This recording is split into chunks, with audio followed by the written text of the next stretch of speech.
This is the British warm overcoat.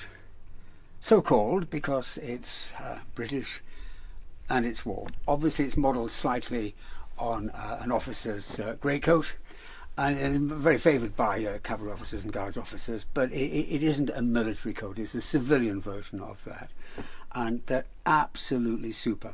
There's one little problem with them. They're beige, and that's the favourite colour of moths. You see, if you have a wardrobe, you can have half a dozen beautiful cashmere navy blue overcoats and one beige one. The beige one will get eaten to pieces because moths like things that they're camouflaged against. So you've got to keep an eye on your beige stuff. Now, these are absolutely fabulous. It's such a classic English thing. And the best ones, I've got several examples just here. The best ones, I feel, the best ones I've seen were made by Moss Bros and Hawks & Co. before they were Geeves and Hawks. Then you had super qualities, probably a Crombie cloth. You had beautiful leather buttons, which were leather buttons, not plastic buttons made to look like leather buttons. And yeah, the other ones were pretty heavy, and not frighteningly heavy, but they were warm. They did the job. It was the British warm. I'll just show another couple. Now this one is made by, I think, Austin Reed.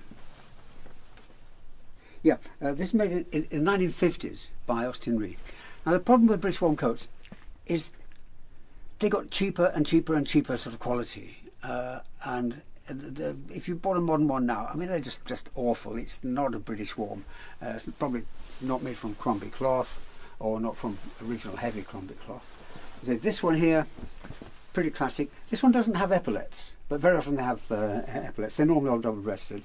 And just here, you see there's moth damage where they're eating the fluffy bit off the surface. Now there is a remedy for this. If you're really careful, you can sort of rough up the cloth underneath and bring the pile up, and then use a razor to repair. It's not perfect, but it can hide a little bit of the damage.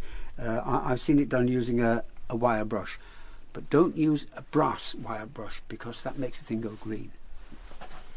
Right, that one is Austin Reed. Beautiful one here. It's a little bit big for me. This is made in a shorter style by one of the best tailors on Savile Row, one of my favourite tailors, Leslie Roberts. I mean, they were really clever. See, this is made for a tall chap. Again, this is the same material. This cloth came probably from the same factory at the same time. It's got these buttons may have been replaced. These buttons are not in tune chronologically with the book. Now, this coat has an alpaca lining. I was a very popular chap in Savile Row in the 1960s because I had a couple of rolls of alpaca lining, which I used to ration out to tailors. I might have mentioned that before. This is the magical stuff that nobody could get hold of after, I think, 1958, when all the alpacas died or went on strike or something. This is a really super one. Again, it's the style's been toned down a little bit, doesn't have the epaulets. It's a shorter version, may have actually been shortened. A lot of coats were shortened when, I think I mentioned this before, when the layout of cars got a little bit different and you were sort of lying down rather than sitting upright. So yeah, this one is Leslie Roberts with lovely alpaca lining, fabulous stuff, really great tailor. This one that I've got here, now I mentioned that Hawks & Co. of number 1 Savile Row made a really beautiful one, just as good as the one that was made by Moss Bros, who made a lot of stuff for Royal Air Force. Now this is made by Geeves and Hawks, obviously using the expertise of the Hawks people. Now this is a fairly long one. I've got one of these, I think, somewhere in my vast storeroom, made just by Hawks and Co. But this one's Geeves and Hawks, made for a pretty tall chap. Yeah. Now this has the Geeves and Hawks label. You see, Geeves were in Bond Street with a fantastic history of making stuff for sailors. they wanted to be in Savile Row, so they merged with Hawks and Co. I think early in the 70s and became Geeves and Hawks. And it counts now because we just know them as Geeves.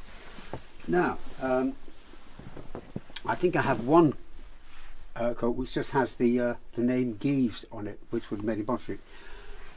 Crombie cloth, old, very heavy, beautiful Crombie cloth.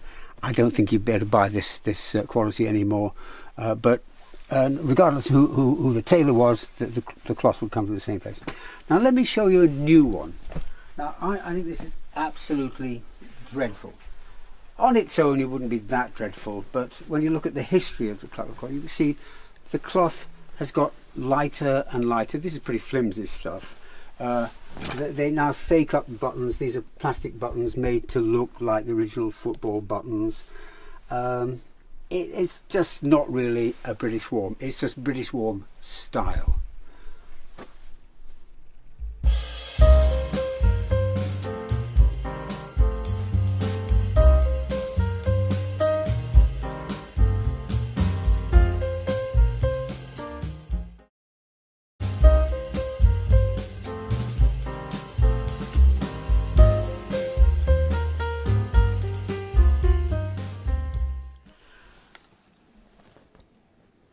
People quite often say that all these countries have national dress, national costume.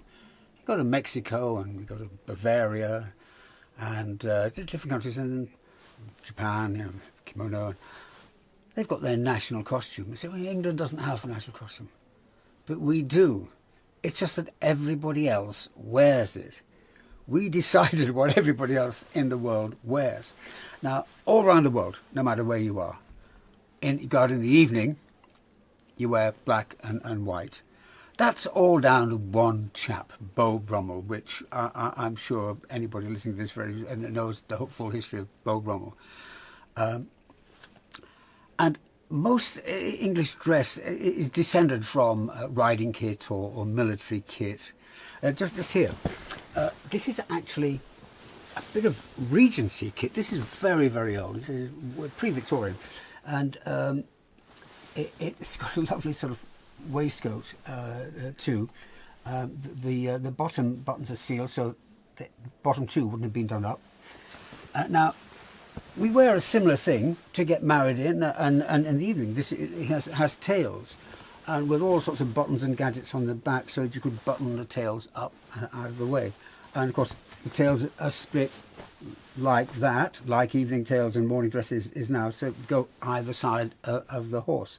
So our formal wear has a connection to old riding kit. Now, let's talk about around the world. We gave the world what in tailoring we call the lounge suit. That's a two-piece suit, matching trousers and jacket. That's a thing that we didn't see very much in Victorian times. Trousers would be one design, one pattern, and a coat would be another. And then around the turn of the century, we started making the lounge suit with matching trousers and a waistcoat at that time too. And that was called the lounge suit. Now, the Japanese came over when they decided to modernise and get rid of all their lovely old samurai kit. And they copied our model for court and social dress. So their military uniforms and their social and formal wear was copied exactly from us. They fell in love with the morning coat and the striped trousers, and they even hung on to it a little bit longer than us. In particular in Japan, they liked the Inverness cape. See, the great thing about the Inverness cape, it doesn't have sleeves, it just has two big sort of armholes, and you wear it over your suit. The great thing about that for Japan is that it works well also with Japanese costume, with man's kimono, which we have a drop sleeve like that. And so the English Inverness cape became pretty much standard overcoat for a Japanese kimono. You see, all around the world, you have things like you might think will be of national origin, like in Pakistan you have the Nero collar, and you find that on the tipal, the Chinese dress, and Chom Sung, which is the sort of Malaysian name for that kind of dress that has this collar. Yeah, but we invented that too. That wasn't seen anywhere in the world until it was seen on British Army tunics. So almost everything that everybody wears for court, social and military dress is ours, really. It's a pity we're losing it. I mean, I get 50-year-old chaps coming into my shop asking me how to tie a tie. And they said some strange thing. I mean, one chap said to me, I've always been a bit of a rebel. I never had a tie. My father's got one. I don't get these strange sort of comments. I think, how can you get to be 50 years old? He had never go to school, never had a school tie, not able to tie a tie. You can understand a bow tie because not everybody wears bow ties, but not being able to tie a tie, it's a bit sad. When I was at school, it was a teddy boy era, and we tied perfect Windsor knots in our school ties. My personal school tie, I actually narrowed it a little bit and put a diamond in it. Yeah, I was the coolest kid around.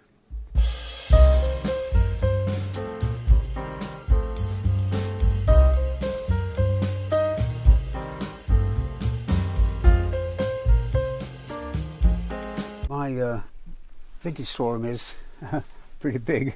There's probably a couple of thousand tweed jackets here, and incidentally in late September, early October, we're going to have a big sale here. So if you have a need for tweed or anything like that, the place will be open to the public here. Now, I'm trying to find some John G. Hardy tweed, which is a really beautiful thorn-proof tweed made in Yorkshire. Indestructible, beautiful stuff. And actually, John G. Hardy, I thought, made the best Donegal tweed. So the best Irish tweed comes from Yorkshire. I'm going to get into a lot of trouble saying this stuff. But the cloth is beautiful, and it's quite recognisable, not just by sight but by touch. If I find one, I'll know by the feel rather than looking at the label. There must be one here because there's a lot of tweed here. Oh, this is Derby tweed. Derby tweed is funny old stuff. Derby tweed used to get railwaymen's trousers in exactly the same as this, with this red line and light grey line or something. But the railwaymen's trousers were in a sort of slightly purple, navy blue sort of colour. Derby tweed was, they'd use up all the yarn that they had left at the end of a season or whatever, and they'd make it into workwear. It's incredibly hard wearing stuff. It's quite heavy, like up to 28 ounce. And workwear was Derby tweed, because the green was fine for gamekeepers and gillies and people, and the blue for window cleaners and railway workers. It wasn't expensive. It's a bit like, I don't see somebody wearing a scarf that's just lots of different stripes, colours. That's scarf makers getting rid of all their own yarn. Now, John G. Hardy, I've got to find some John G. Hardy. We'll find some other stuff on the way. Lots of Harris tweed here. Now, this is a bespoke tailored jacket that feels like John G. Hardy, but it'll have a tailor's label in it probably, and not, yeah. This has been made for somebody, and so it doesn't have the label of the cloth. Gosh, there's a lot of Derby tweed here. Put all this stuff together. Yeah.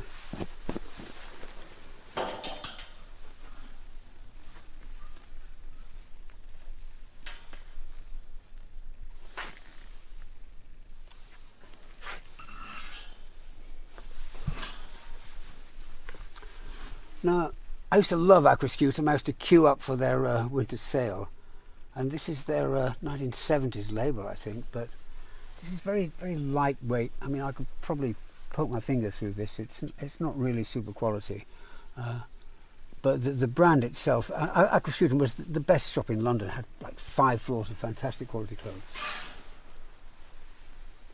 Now, where's John G. Hardy? John G. Hardy, where are you?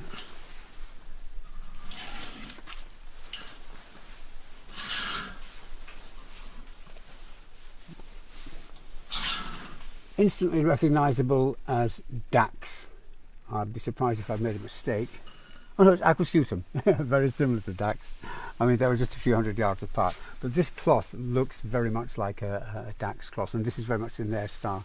1970s made aquascutum tweed. Oh, come on, where's my John G. Hardy? Dunn & Co. made. I almost had a monopoly on Harris Tweed. Lots and lots of Harris Tweeds made by Dunn. Bit of an old man's tailor. They weren't exactly for young guys. No.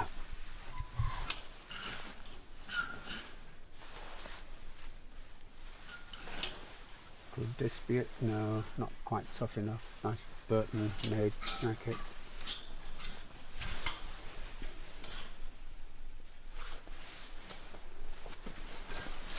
Oh, that's a bit of a statement. Nice size 40, full on 70s in Scotch tweed, it says. Yeah, that's pretty dramatic. Yeah, I'm going to leave that one out because I'm working on a film at the moment which needs a lot of really full on 70s kit. And you don't get more 70s than that. And in the 1970s, this would have passed unnoticed in the street. Now, this is John G. Hardy cloth, I'm sure, but it's got a tailor's label in it, and the chap I'm trying to find this stuff for is going to want to see his John G. Hardy label. Now, Brook Taverner as a manufacturer, I see an awful lot of vintage kit, and I've got to say, lately maybe they've upped their game a little bit, but I've seen some quite nice quality, well-made stuff coming from this company, Brook Taverner. Sort of developed a bit of a new respect for them, really. Don't know who's in charge there. This looks like wool and silk, this one, or it might be some... Oh, this is Arian Wheeler. Now, Arian Wheeler, this is polyester and linen, so this is probably 70s too. Arian Wheeler, they go back way more than 100 years, and they were the lightweight specialists. So you get kitted out for your tropical kit. If you're travelling abroad, or your safari suit, Arian Wheeler would make it for you. Now, this looks like Dax. I hope I haven't made a mistake again. Oh, this is Austin Reed. Another one in that little group of shops that were fantastic. Aquascutum, Austin Reed, Dax Simpson. Yeah.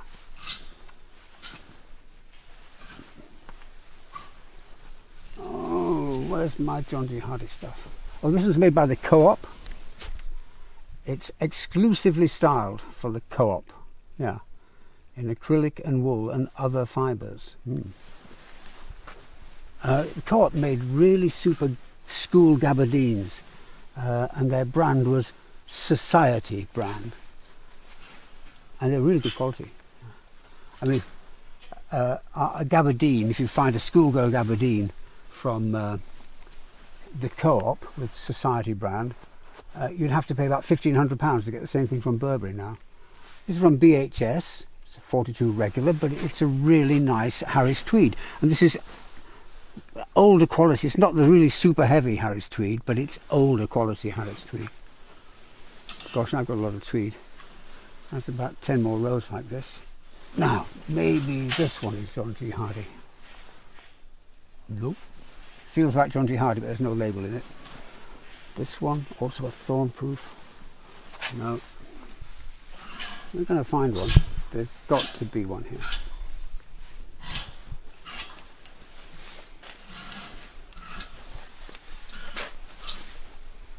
These are all Harris tweeds. Oh, this is a softer tweed here. And that's a bit of moth damage. A little bit later, I'm going to show you how to repair moth damage.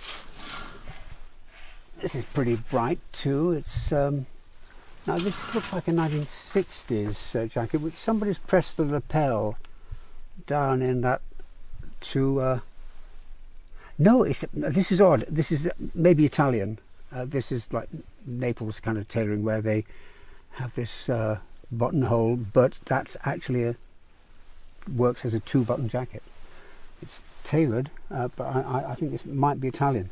Nice deep vent on it. Interesting bit of kit, actually. Right. Well, lots and lots of houndstooth Harris Tweed here.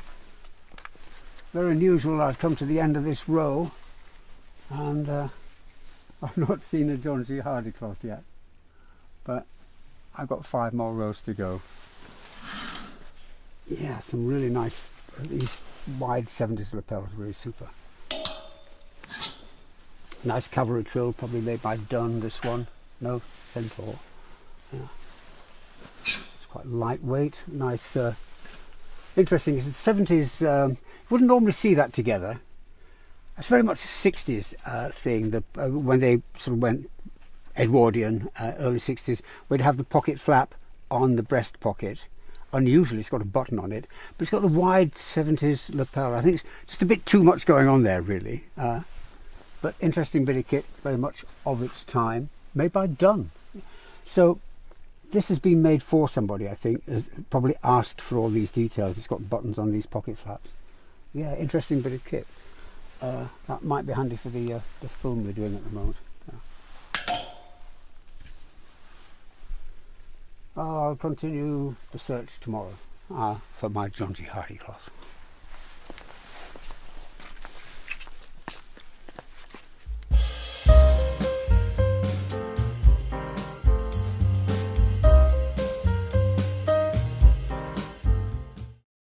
I might have spoken about silk top hats before, but sadly they're not going to be made again. But there's one thing that's always amused me. It's a ridiculous, absolute theatrical nonsense in Victorian times, which you'd find in every hat shop. It's called a conformator. Now, if I want to measure somebody to make them a hat, I need 2 measurements. I need that measurement and that measurement, which I could do with a pair of calipers. And if I wanted one there and there, a pair of calipers would do the job accurately and perfectly. I could even use my glasses like that and measure it. Anyway, somebody came up with this device. It's unbelievably complex and complicated. It's called a conformator. It looks like the inside of a piano. There's got dozens of little keys here that are on a spring on the outside of it. It's an incredibly complicated bit of kit. And when your customer comes in, you put this on his head, and all those little keys like go out and form, we assume, the same shape as his head. But that's not directly translated onto a pattern for the hat. That would be fairly sensible. No, it's done like this. While it's on his head, you lift up this lid here, and you put a piece of paper in there, and here there's a lot of little cutters. With your piece of paper in there, these little cutters serrate the shape, or a scaled down shape of his head, and then you take that piece of paper from there and you put it on this thing and pack those things around until you find the shape. Incredibly inefficient way of finding somebody's head shape, but it was great theatre. It looked really great. You looked incredibly important. I mean, hatters just sell hats.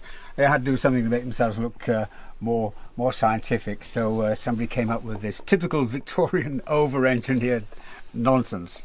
But I've had a few of these for my hands. I'll keep this one. Yeah. The conformator.